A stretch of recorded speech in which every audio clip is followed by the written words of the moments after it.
every patient walks into my gastroenterology clinic, Yeah. the first thing I ask is two things. One is how much fiber that you're taking per day, Yeah. how much protein that you're taking per day. Yeah. So I tell my patients this this small clue or something to follow upon is where every meal should have 20 grams of protein and 10 grams of fiber. Yeah. Is that something that you agree It's to? it's a very good generic guideline. Huh. And I think these guidelines have a place in literature because the thing is, if you go into nuances, like for example, my videos are pretty nuanced, right? And then I realized that if the videos are too nuanced, if they are too scientific, people don't watch them. And but I like doing those videos because again, it's just like people who are different. interested can explore that Exactly, further. exactly. But I feel there's a place where less nuanced videos, which are more like do this, do that. Correct.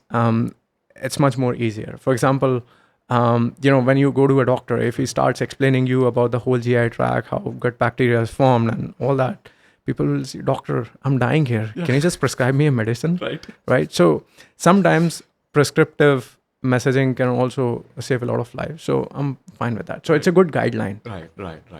So when I say that, the next question that they ask is, 60 grams of protein per day is so difficult for me, doctor. I'm a vegetarian. Can I take whey protein powder? Yeah. And I don't lift weights. I say it's okay. Yeah. What do you say? It's perfectly fine.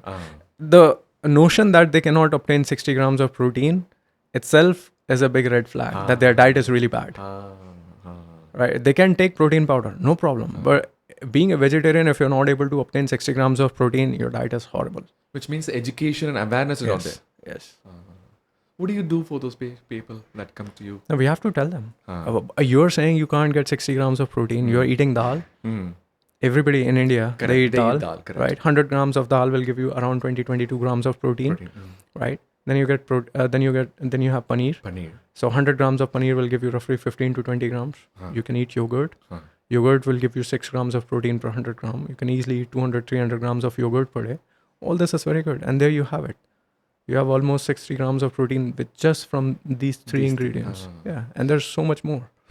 One good thing I really like about it is, if you don't know where to start, at least start eating the same thing, one more serving. Yes. Correct. That kind of like meets the criteria. Yeah. And coming to the vegetarian sources of protein, soy. Soy, sir. What is your take on that? Yeah, it's fine. FDA has vindicated soy. I think there's every year there's about 2,000 peer-reviewed studies on soy. So soy is one of the most researched food on the planet. I agree. And the bad rep that it got was from 2 case studies. And again, we don't consider case studies in high regards. They're garbage. Correct. Right? So the 2 case studies, one was about this guy who developed gynecomastia after drinking 8 liters of soy milk every day. Correct. 8 liters of soy milk, the calories are way too much. Obviously, he got fatter. Correct. And as you gain more fat, because fat cells also release your estrogen, right? So there's so many things that the case study missed out on, but that's the study that keeps coming out.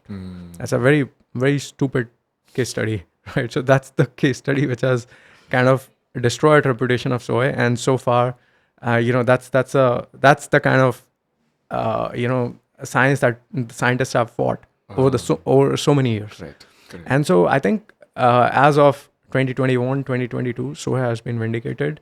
The claims about soy having Thyroid. anti-cancer and even lowering risk of your LDL cholesterol, those claims have been reinstated by FDA. So 2016, FDA said, hey, soy cannot make these claims. 2017, they put it up for revision, and then FDA agreed that yes, soy can have these. They can have these claims. So soy is completely fine, and it's a good source of protein. And out of all the vegetarian sources, vegan sources, I think soy has the highest bioavailability. Correct. Yes. Correct. So if you take it from tofu or tempeh, I think the bioavailability is almost as good as chicken or beef. Correct. Yeah.